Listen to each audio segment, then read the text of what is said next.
नमस्कार प्यारे विद्यार्थियों, मंदाकिनी क्लासेस भीलवाड़ा में आप सभी का हार्दिक स्वागत है। किसी कारणवश कक्षाएं विलंब हो चुकी थी और मैं निरंतर कक्षाएं नहीं ले पाया, उसके लिए मैं आपसे क्षमा प्रार्थी हूं। और हमने लास्ट कक्षा में पढ़ा था कि उपचयन अभिक्रिया तक हमने अध्ययन कर लिया है, रेडॉक्स अभिक्रिया तक अध्ययन कर लिया है। मैं वापस आपको एक बार अवगत कराना चाहता हूँ कि हम कक्षा 10वीं विज्ञान विषय का पहला अध्याय पढ़ रहे हैं।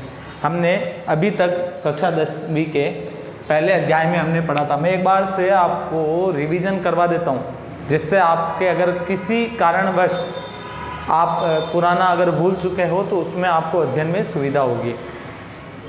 आपके 10वीं बोर्ड परीक्षाएं शीघ्र प्रारंभ होने वाली है और मैं कोशिश करूँगा, मेरा पूरा प्रयास रहेगा कि मैं आपको प्रतिदिन एक टॉपिक तो कम से कम क्लियर करवाऊँ।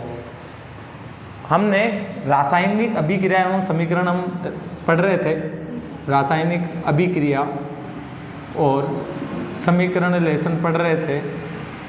रासायनिक अभिक्रिया और समीकरण का हम लेसन पढ़ रहे थे। उसमें हमने सर्वप्रथम पढ़ी थी संयोजन अभिक्रिया। कौन सी अभिक्रिया? संयोजन अभिक्रिया। संयोजन अभिक्रिया में हमने क्या बोला था? आप मेरे साथ एक बार अगर आपको याद है तो रिवाइज करते रहे कि जब किसी भी रासायनिक अभिक्रिया में कौन कौन होते हैं? एक तो अभिकारक, तीर, उत्पाद। संयोजन अभिक्रिया में क्या होगा? जब दो या दो से अधिक अभिकारक मिलकर एक एकल उत्पाद का निर्माण करते हैं तो ऐसी रासायनिक अभिक्रिया कौन सी अभिक्रिया कहलाती है? संयोजन अभिक्रिया कहलाती है। इसके बाद हमने पढ़ा था वियोजन अभिक्रिया। इसमें हमने बोला था कि जब एकल अभिकारक टूटकर विघटित होकर दो या दो से अधिक उत्पाद बनाता है तो उसे कौन सी अभिक्रिया बोलते हैं? वियोजन अभिक्रिया। अर्थात ऐसी रासायनिक अभिक्रिया जिसमें एकल अभिकारक टूटकर दो या दो से अधिक उत्पाद का निर्माण करता है उसे वियोजन अभिक्रिया कहते हैं। फिर हमने पढ़ी थी ऊष्माक्षेपी अभिक्रिया। ऊष्माक्षेपी अभिक्रिया। ऊष्माक्षेपी अभिक्रिया में हमने पढ़ा था जब किसी रासायनिक अभिक्रिया में जब अभिकारक से किसका निर्माण होता है? उत्पाद से। ऐसी रासायनिक अभिक्रिया जिसमें अभिकारक से उत्पाद के निर्माण के दौरान उसमें सह उत्पाद के रूप में या साथ में उसके अगर ऊष्मा भी मुक्त होती है तो उसे कौन सी अभिक्रिया बोलते हैं? ऊष्माक्षेपी अभिक्रिया बोलते हैं। उसके बाद हमने पढ़ी थी ऊष्माशोषी अभिक्रिया। ऊष्माशोषी अभिक्रिया। ऊष्माशोषी अभिक्रिया में बोला था कि किसी अभिकारक से हमें क्या प्राप्त करना है? उत्पाद प्राप्त करना है तो हम बाहर से उसको क्या देंगे? हम उसे बाहर से क्या देंगे? ऊष्मा देंगे। तो ऐसी रासायनिक अभिक्रिया कौन सी अभिक्रिया कहलाएगी? ऊष्माशोषी अभिक्रिया कहलाएगी। अर्थात ऐसी रासायनिक अभिक्रिया जिसमें अभिकारक से उत्पाद प्राप्त करने के लिए आपको बाहर से ऊष्मा दी जाती है या ऊष्मा की आवश्यकता होती है तो उसे कौन सी अभिक्रिया बोलते हैं? ऊष्माशोषी अभिक्रिया बोलते हैं। फिर हमने बोला था विस्थापन अभिक्रिया। विस्थापन अभिक्रिया। इसमें हमने बोला था कि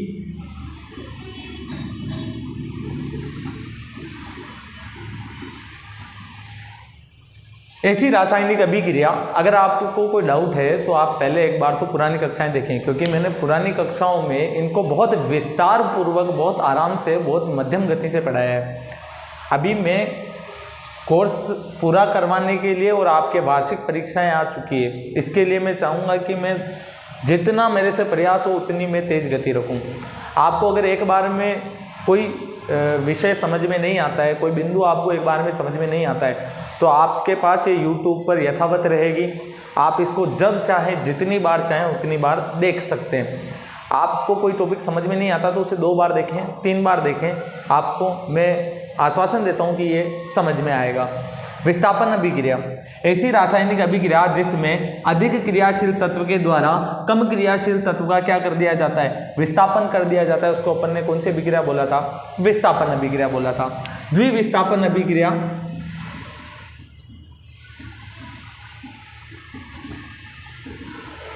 ऐसी रासायनिक अभिक्रिया जिसमें अभिकारकों के तत्वों के मध्य ऐसी रासायनिक अभिक्रिया जिसमें अभिकारकों के तत्वों के मध्य जब आयनों का आदान प्रदान होता है। किसका आदान प्रदान होता है? आयनों का आदान प्रदान होता है, आदान प्रदान होता है, उसे कौन सी अभिक्रिया बोलते हो? द्विविस्थापन अभिक्रिया। ऐसी रासायनिक अभिक्रिया जिसमें अभिकारकों के तत्वों के मध्य आयनों का आदान प्रदान होता है तो उसे द्विविस्थापन अभिक्रिया कहते हैं। फिर हमने पढ़ी थी एक रेडॉक्स अभिक्रिया, रेडॉक्स अभिक्रिया जिसमें उपचयन और अपचयन दोनों अभिक्रियाएं आ रही थी। ऐसी रासायनिक अभिक्रिया जिसमें उपचयन व अपचयन दोनों अभिक्रियाएं एक साथ संपन्न होती है उसे कौन सी अभिक्रिया बोलते हो? रेडॉक्स अभिक्रिया बोलते हो। उपचयन अभिक्रिया कौन सी अभिक्रिया है? ऐसी रासायनिक अभिक्रिया जिसमें अभिकारकों के तत्वों में जब ऑक्सीजन की वृद्धि हो जाती है तो उसे उपचयन अभिक्रिया कहते हैं। अर्थात जिस पदार्थ पर आकर ऑक्सीजन लगती है या जिस पदार्थ में ऑक्सीजन की वृद्धि होती है उसे उसका उपचयन होना माना जाता है। बहुत बार 10वीं की माध्यमिक शिक्षा बोर्ड परीक्षा में बहुत बार ये क्वेश्चन पूछा गया है कि उपरोक्त समीकरण को देखिए और बताइए कि किस पदार्थ का उपचयन हो रहा है, किस पदार्थ का अपचयन हो रहा है या किस पदार्थ का क्या हो रहा है, आपसे पूछ लेते हैं। तो ऐसे में आपको कंफ्यूज नहीं होना है, आपको अभिकारक के अंदर देखना है। अगर मान लो फेरस लिखा हुआ है और उत्पाद में उसको फेरस ऑक्साइड लिखा हुआ है तो आपको फेरस का उपचयन हो रहा है ये बताना है, ना कि फेरस ऑक्साइड का उपचयन हो रहा है। फेरस ऑक्साइड पर आकर थोड़ी ऑक्सीजन लग रही है, ऑक्सीजन तो फेरस पर आकर लग रही है। तो आपको ऐसी स्थिति में क्या बताना है कि फेरस का क्या हो रहा है? उपचयन हो रहा है। तो ये तो हमने पढ़ा था पिछली कक्षाओं में। तो ये उम्मीद है मेरे को कि आपको समझ में आया होगा। मैंने बस थोड़ा सा रिवाइज किया है। आप पिछली कक्षाएं देखें, ये सब चीज़ें समझने के लिए आपको पिछली कक्षाएं देखनी होगी, क्योंकि मैंने बहुत आराम से, बहुत विस्तार पूर्वक, मुझे लगा जितना 10वीं का स्तर है उतना स्तर तक जाकर मैंने आपको बताने का प्रयास किया है। अब हम जो हमारे अध्याय फर्स्ट के पहले लेसन के जो टॉपिक या जो बिंदु हमसे छूट गए थे, आज हम उनके बारे में अध्ययन करेंगे। और ये दोनों क्वेश्चन, ये दोनों ही जो बिंदु है, 2 बिंदु अंतिम में रह रहे हैं और इन दोनों बिंदुओं से 100% वार्षिक परीक्षा में क्वेश्चन आता है। तो आप इस वीडियो को खुद भी देखें, ध्यानपूर्वक देखें और अपने मित्रों के साथ भी इस वीडियो को साझा करें, क्योंकि इस वीडियो से आपके वार्षिक परीक्षा में एक क्वेश्चन आने की संभावना तो पूरी है। आज हम पढ़ते हैं संक्षारण। संक्षारण, कोरिजन। संक्षारण किसको कहते हैं? देखो, एक तो 10वीं बोर्ड के विद्यार्थियों को मैंने देखा है कि उनके जो टीचर होते हैं वो उनको बता देते हैं कि संक्षारण का मतलब होता है जंग लगना। तो मैंने देखा है कि अधिकांश जब हम हमारे ऑफलाइन बैचेज में टेस्ट लेते हैं और संक्षारण के बारे में पूछते हैं कि संक्षारण किसे कहते हैं, तो अधिकांश बच्चों का लिखना होता है कि जंग लगने को ही हम क्या बोलते हैं? संक्षारण बोलते हैं, जो कि थोड़ा सा मेरी नज़र में गलत है। संक्षारण, जंग लगना एक संक्षारण का उदाहरण है, ना कि संक्षारण की परिभाषा है। अगर आपके वार्षिक परीक्षा में पूछ लिया जाए कि संक्षारण किसे कहते हैं तो आपको उसे विस्तार पूर्वक समझाना होगा। संक्षारण केवल लोहे पे नहीं लगता, लोहे जैसी तमाम जो धातुएं हैं वो संक्षारण की अभिक्रिया को दर्शाती है। अर्थात संक्षारण में क्या होता है, हम इसको इस तरह से समझने का प्रयास करते हैं कि जब कोई धातु, जैसे कोई धातु है, मैं आपको बड़े आराम से इसको बताऊंगा कि कोई भी धातु है ना, जब कोई धातु वातावरण में आर्द्रता, नमी, अम्ल या क्षार के संपर्क में आती है, जब कोई धातु आर्द्रता, नमी, अम्ल, क्षार आदि के संपर्क में आती है तो धीरे धीरे धातु क्या होने लग जाती है? संक्षारित होने लग जाती है। क्या होने लग जाती है? संक्षारित होने लग जाती है। और ये संक्षारित होने की प्रक्रिया, ये संक्षारित होने की प्रक्रिया ही क्या कहलाती है? संक्षारण कहलाती है। मैं वापस आप सभी का ध्यान चाहूँगा कि आप एक बार ध्यान से देखें। और ये संक्षारण और विकृत गंधिता, आप पिछले सालों के पेपर उठा के देख लें, हर साल इन दोनों में से क्वेश्चन पूछा जाता है। या तो आपसे संक्षारण पूछा जाएगा या आपसे विकृत गंधिता पूछी जाएगी। तो संक्षारण के बारे में बहुत आसानी से मैं समझाने का प्रयास कर रहा हूँ, आपको केवल वीडियो को देखना है और सुनना है। संक्षारण किसको कहते हैं? देखो, कोई भी धातु हो सकती है, तांबा हो सकता है, चांदी हो सकती है, लोहा हो सकता है, एल्यूमिनियम हो सकता है, कोई सी भी धातु हो सकती है। जब कोई भी धातु आपके वातावरण में ऐसे अगर रखी है, अगर वो नमी के संपर्क में आ जाए, मॉइस्चर के कांटेक्ट में आ जाए, या उस पर एसिड गिर जाए, या किसी धातु के ऊपर आप क्या गिरा दो, अम्ल गिरा दो, या किसी धातु के ऊपर आप क्या गिरा दो, क्षार गिरा दो, तो वह धीरे धीरे क्या होने लग जाएगी, संक्षारित होने लग जाएगी। मतलब उसके ऊपर कुछ ना कुछ पपड़ी का निर्माण हो जाएगा। अभी हम उदाहरण में इसको समझेंगे कि उस पर किसी ना किसी पपड़ी का निर्माण होगा, या वो धातु खुद ही पपड़ी में बदलने लग जाएगी। कुल मिलाकर वो संक्षारित होने लग जाएगी। इस संक्षारित होने की प्रक्रिया को क्या कहते हैं? संक्षारण कहते हैं। इस संक्षारित होने की प्रक्रिया को क्या कहते हैं? संक्षारण कहते हैं। तो आप अगर कोई विद्यार्थी इसकी परिभाषा लिखना चाहे तो लिख सकता है, मैं बोलता हूं, आप आराम से लिखिए। जब कोई धातु वातावरण में नमी, आर्द्रता, अम्ल या क्षार के संपर्क में आती है, यदि कोई धातु वातावरण में नमी, आर्द्रता, अम्ल या क्षार के संपर्क में आती है, तो वह धीरे धीरे संक्षारित होने लग जाती है। संक्षारित होने की प्रक्रिया को ही, या धातुओं के संक्षारित होने की प्रक्रिया को ही हम क्या बोलते हैं? संक्षारण बोलते हैं। तो यहां पर संक्षारण की परिभाषा होती है समाप्त। समय का अभाव है, इस वजह से मैं बोर्ड पर नहीं लिख पा रहा हूं। यदि आपको लगता है कि मुझे प्रत्येक परिभाषा को बोर्ड पर लिखकर साझा करना चाहिए आपके साथ, तो आपके सुझाव कमेंट बॉक्स में अवश्य दें। अगर आपको कोई भी सुझाव, किसी भी तरीके का सुझाव अगर आपको हमारे तक पहुंचाना है, तो आप कृपया करके कमेंट बॉक्स में अपना सुझाव जरूर दें। हम तुरंत रूप से उस पर कार्य करने के लिए आपको आश्वासन देते हैं। संक्षारण की परिभाषा समझ में आई? अच्छा, संक्षारण के उदाहरण बहुत बार पूछे जाते हैं। 2 नंबर आसानी से चुराए जा सकते हैं इसमें। संक्षारण के उदाहरण पूछे जाते हैं, जैसे कि तांबे का हरा होना। तांबे का हरा होना किसका उदाहरण है भैया? संक्षारण का उदाहरण है। आपने बहुत बार देखा होगा, हमारे छोटी सी लुटिया रहती है या एक लोटा रहता है, तांबे के लोटे देखे होंगे आपने, या तो कहीं ना कहीं थड़ी पे जाओगे चाय वाले की दुकान पे तो वहाँ मिल जाएंगे। या हम तो ग्रामीण परिवेश के व्यक्ति हैं, तो हमने देखा है हमारे घर में जब तांबे का लोटा होता है और वो निरंतर रूप से अगर हम उसको काम में ले रहे हैं, तो कुछ समय बाद वो जगह जगह से हरा होने लग जाता है। अंदर की तरफ हम देखते तो उस पर हरे रंग की परत चढ़ जाती है। यह किसके कारण होता है? संक्षारण के कारण होता है। तो जब भी आप अब किसी भी तांबे के लोटे को अगर उस पर हरी परत चढ़ी हुई देखो, तो उसको कांजी मत समझना। बहुत सारे लोग उसको बोलते हैं कि काई जम गई, इस पे कांजी जम गई। वो कांजी नहीं है, वो उसका संक्षारण हो चुका है। अर्थात तांबे का हरा होना किसका उदाहरण है? संक्षारण का उदाहरण है। दूसरा है चांदी का काला होना। चांदी का काला होना, चांदी का काला होना भी किसका उदाहरण है? संक्षारण का ही एक उदाहरण है। इसमें क्या होता है, बहुत सारे व्यक्ति जब गले में चेन पहने रहते हैं या अंगूठियां वगैरह पहनते हैं, तो आपने देखा होगा वो धीरे धीरे काली पड़ने लग जाती है। तो काली पड़ने का मतलब ये नहीं है कि उसमें मैल जम रहा है, कि हाँ तेरी गर्दन में मैल है जो उतर के उस चेन के अंदर घुस गया ये वाली बात नहीं है। वो क्रिया होती है संक्षारण की वजह से। इसमें चांदी के ऊपर एक काले रंग की परत का निर्माण हो जाता है। इसी कारण से वो जो चांदी है वो हमें किस रूप में दिखाई देती है? काले कलर के रूप में दिखाई देती है। अर्थात चांदी के ऊपर हल्की सी काले काले जो अवक्षेप जमा होते हैं वो किसके कारण होते हैं? संक्षारण के कारण, है ना।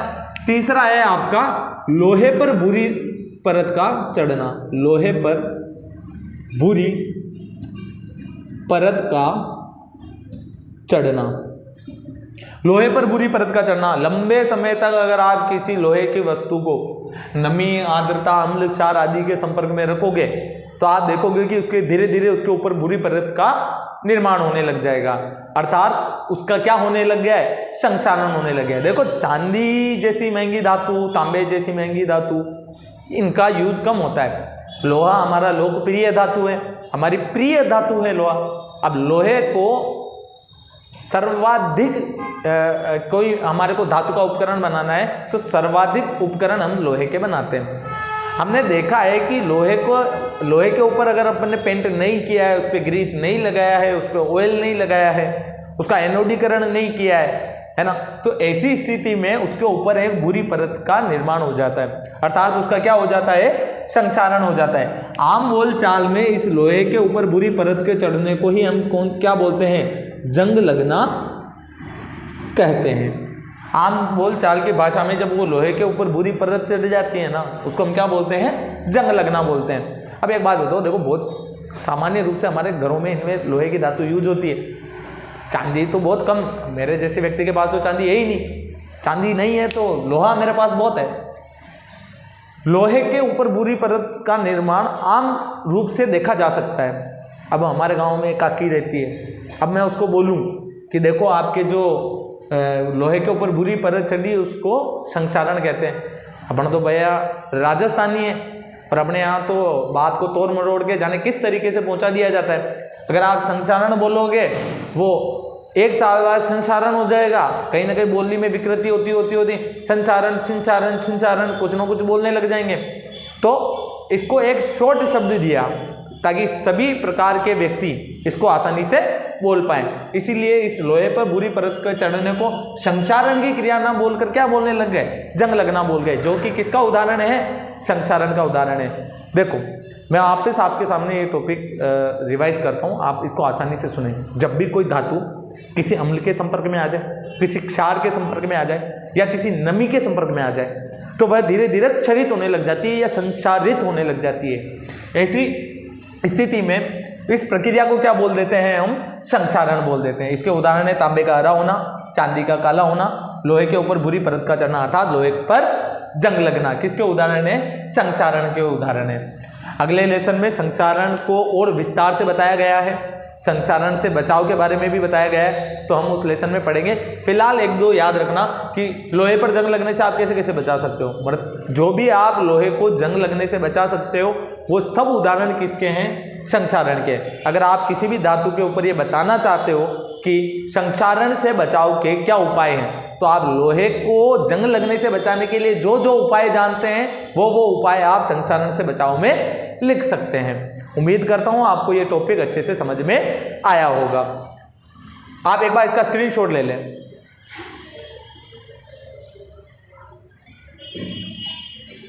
समय का अभाव होने की वजह से आज थोड़ी कक्षा में तीव्रता रखी जा रही है, स्पीड रखी जा रही है, उसके लिए भी मैं क्षमा प्रार्थी हूँ। एक और टॉपिक है आपका और इसी के साथ अपन लेसन खत्म करते हैं।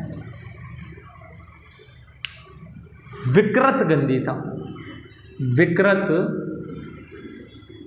गंधीता, रेंसिडिटी, क्या बोलते हैं इसको, रेंसिडिटी, विकृत। देखो कभी भी किसी चीज में अगर थोड़ा सा भी बदलाव होता है तो हम उसको विकृत बोल देते हैं।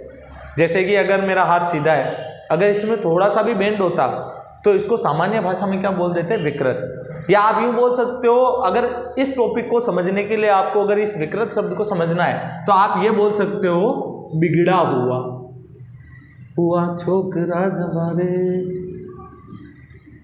बिगड़ा हुआ है ना, बिगड़ा हुआ छोकरा नहीं, बिगड़ी हुई कोई दूसरी चीज होगी, लेकिन आपको यहाँ समझना है विकृत का मतलब क्या होता है, बिगड़ा हुआ। गंधीता, जैसे कि नाम से पता चल रहा है, गंधीता का मतलब है इसमें कहीं ना कहीं गंध आ रही है। हो सकता है ये गंध अच्छी हो और हो सकता है ये गंध बुरी हो।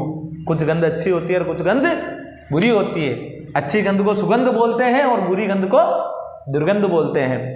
तो विकृत गंधीता को अपन समझते हैं बिगड़ा हुआ या बिगड़ी हुई गंध, बिगड़ी हुई गंध, है ना।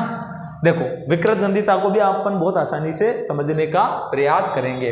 विकृत गंधीता और संक्षारण बहुत आसान है। विकृत गंधिता में क्या होता है, आपने देखा होगा कि हमारे जो पापड़ होते हैं तेल में तले हुए, मक्की के पापड़, चिप्स, है ना। मान लो भी अपनी काकी ने मक्की के पापड़ तल दिए, चिप्स तल दिए और बोल दिया कि भैया खाओ आप, कुंदन जी आओ चिप्स खाओ, पापड़ खाओ। तो कुंदन जी थोड़ा व्यस्त आदमी, कुंदन जी निकल गए थोड़ी देर के लिए बाहर, कोई काम आ गया, फिर ये विद्यार्थियों को पढ़ाने निकल गए। तो ऐसी स्थिति में कुंदन जी 1-1.5 घंटे बाद वापस आते हैं और जब वो पापड़ खाते हैं या वो चिप्स खाते हैं तो वो देखते हैं कि उसका स्वाद बदल चुका है। देखो मैं इस टॉपिक को ऐसे समझाने की कोशिश करता हूँ विकृत गंधिता को, कि जितने भी ऐसे पदार्थ हैं जो तेल से या घी से मिलकर बने हैं या जिसके अंदर तेल या घी की मात्रा उपस्थित होती है, ऐसे पदार्थों को जब हम खुले वातावरण में रख देते हैं तो उससे निरंतर ऑक्सीजन गैस संपर्क में आती है और जब वो ऑक्सीजन गैस संपर्क में आती है तो उसकी गंध बदल जाती है, उसका स्वाद बदल जाता है। जैसे कि मैं इसी उदाहरण को वापस समझाने की कोशिश करूंगा कि अगर आप किसी चिप्स को या पापड़ को कुछ समय के लिए फ्राई किया आपने ऑयल में फ्राई करने के बाद आप 1-2 घंटे 3 घंटे के लिए उसको खुले वातावरण में रहने दो। आप जब 2-3 घंटे बाद वापस उस पापड़ को खाओगे तो आप देखोगे कि वो ऐसे हो जाता है, रोटी के जैसे तोड़ के खा सकते हो उस पापड़ को, है ना।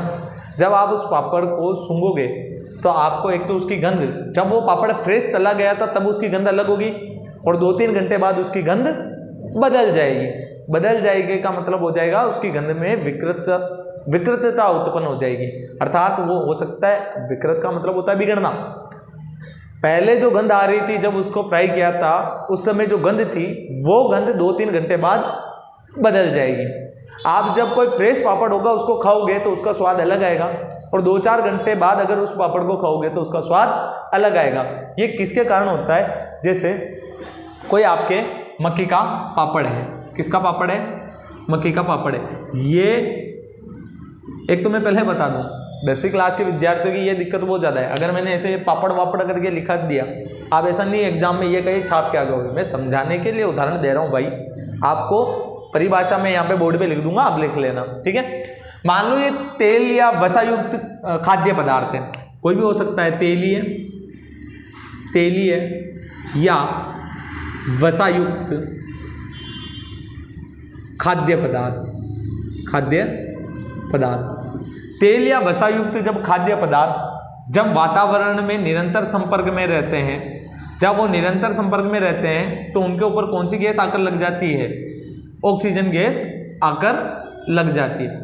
ऐसी स्थिति में इन तेल या वसायुक्त खाद्य पदार्थों का क्या हो जाता है, उपचयन हो जाता है, अर्थात ऑक्सीकरण हो जाता है। ऑक्सीकरण होने से, उपचयन होने से इन खाद्य पदार्थों का क्या क्या बदल जाता है, स्वाद व गंध बदल जाती है। इस क्रिया को ही, इस प्रक्रिया को ही हम क्या बोलते हैं, विकृत गंधिता कहते हैं। बहुत बार वार्षिक परीक्षा में ये क्वेश्चन पूछा गया है और मैं चाहूँगा कि आप सबको ये चीज़ समझ में आनी चाहिए। इसकी मैं आप चाहो तो परिभाषा लिख दूँ, जब तेलीय या वसायुक्त खाद्य पदार्थ, खाने वाले पदार्थ, खाद्य पदार्थ निरंतर वातावरण के संपर्क में रहते हैं,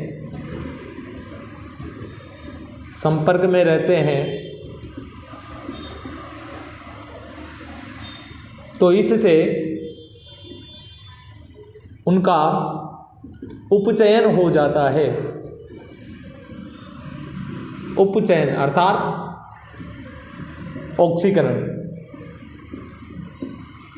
हो जाता है, जिससे उनका स्वाद एवं गंध बदल जाती है।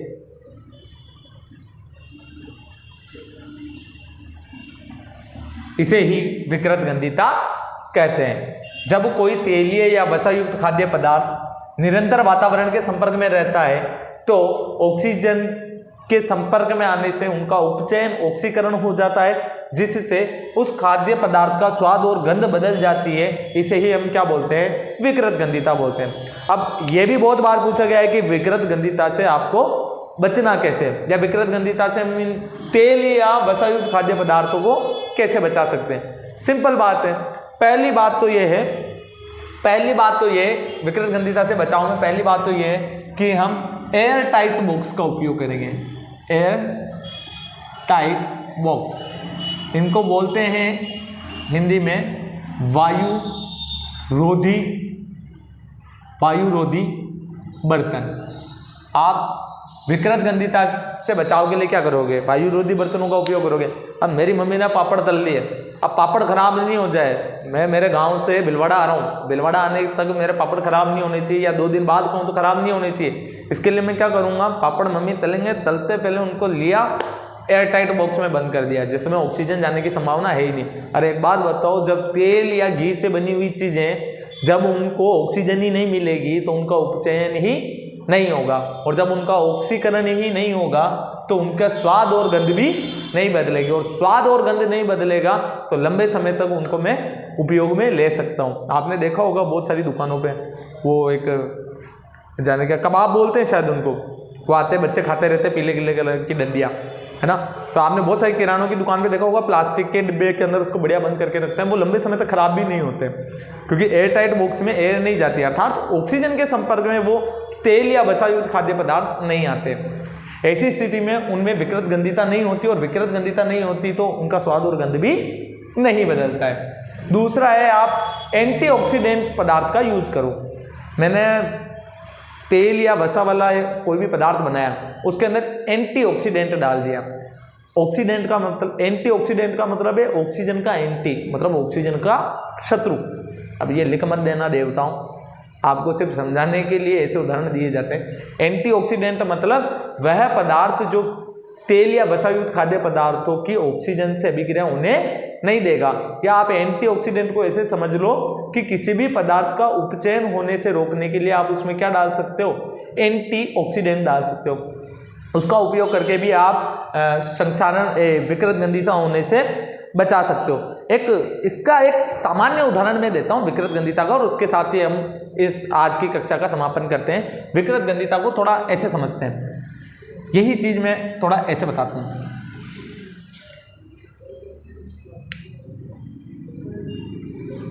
एक बालक है, कुरकुरे या चिप्स की थैली लाया, चिप्स की थैली लाया, 2 लाया चिप्स की थैली। एक बालक चिप्स की थैली लाया, 2 चिप्स लाया। लाते पहले उसने क्या किया? एक थैली को खोल लिया, ये चिप्स पड़े वहां और इधर भी चिप्स पड़े। एक बालक है, चिप्स की थैलियां लाया 2, लाते पहले उसने क्या किया? एक थैली को खोल लिया और इनमें से 1-2 चिप्स उठा के उसने खा लिए। अब इतने में उसके दोस्त बुलाने आ गए उसको कि भैया आजा, अपन तो गिल्ली डंडा खेलते हैं। गिल्ली डंडा खेलने वो गया। अब जैसे ही उसने इसको पूरा नहीं खाया, अब इसी को उसने खुले को ऐसे ही छोड़कर वो चला गया।